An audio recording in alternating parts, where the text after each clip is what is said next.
Zucchini Parmigiana. Let's make it together.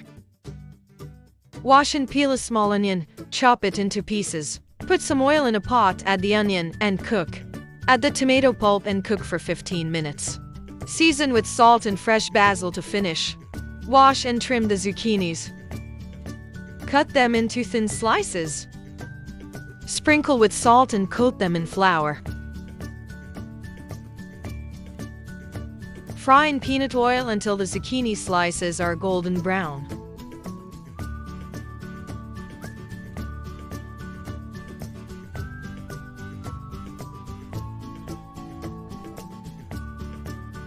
Slice the mozzarella. Assemble the zucchini parmigiana.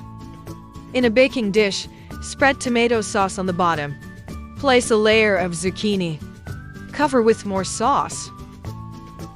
Add a layer of mozzarella slices. Start again with the zucchini slices and so on. On the top layer, pour plenty of grated Parmesan cheese. Bake in a preheated static oven at 200 C for about 25 minutes. Remove the zucchini parmigiana from the oven and let it rest for a Enjoy your meal, and keep cooking with Cookaround.